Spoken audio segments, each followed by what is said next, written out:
Friends ഈ രണ്ട് sentence നോക്കാം. നീ സ്വയമാണോ അത് ചെയ്തത്? നിങ്ങൾ സ്വയമാണോ അത് ചെയ്തത്?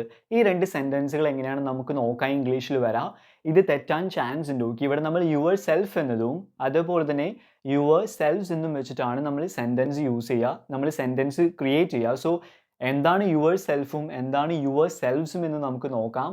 അപ്പോൾ ഈ ഒരു ചോദ്യം നോക്കാം. നീ സ്വയമാണോ അത് ചെയ്തത്? ഇവിടെ ഞാൻ ചോദിക്കാം, ഡിഡ് യു ചെയ്തതെന്ന് ചോദിക്കുമ്പോൾ ഡിഡ് യു ഡു ഇറ്റ് അല്ലേ? നീ അത് ചെയ്തതെന്ന് ചോദിക്കുമ്പോൾ ഡിഡ് യു ഡു ഇറ്റ്. ഇവിടെ യുവർ സെൽഫ് എന്നാണ് ഞാൻ ചോദിക്കുക. ഓക്കെ, നീ സ്വയമാണോ അത് ചെയ്തത്? Did you do it. നീയാണോ അത് ചെയ്തതെന്ന് ചോദിക്കുമ്പോൾ ഡിഡ് യു ഡു ഇറ്റ്. നീ സ്വയമാണോ അത് ചെയ്തതെന്ന് മീനിങ് വരാനായിട്ട് did you do it your self എന്നാണ് ചോദിക്കുക. അതേസമയം തന്നെ നിങ്ങൾ സ്വയമാണോ അത് ചെയ്തത്?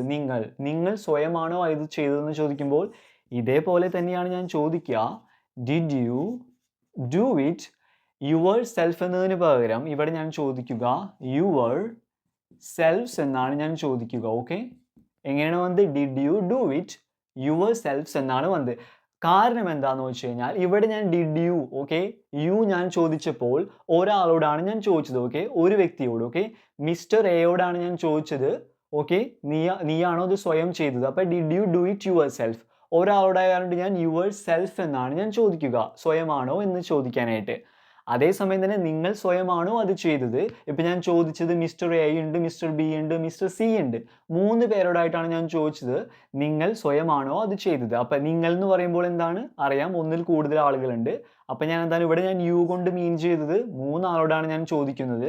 അതുകൊണ്ട് തന്നെ യുവർ സെൽഫ് എന്നല്ല, ഞാൻ യുവർ സെൽവ്സ് എന്നാണ് ഞാൻ ചോദിക്കുക. അപ്പോൾ ഇവിടെ നമുക്ക് വേറൊരു എക്സാമ്പിൾ പറയണമെങ്കിൽ നിങ്ങൾ സ്വയമാണോ അത് ഉണ്ടാക്കിയതെന്നൊക്കെ ചോദിക്കുമ്പോൾ എങ്ങനെ ചോദിക്കാം? Did you make it your selves എന്നൊക്കെ ചോദിക്കാൻ പറ്റും. സോ അതാണ് യുവർ സെൽഫും യുവർ സെൽവ്സും തമ്മിലുള്ള വ്യത്യാസം.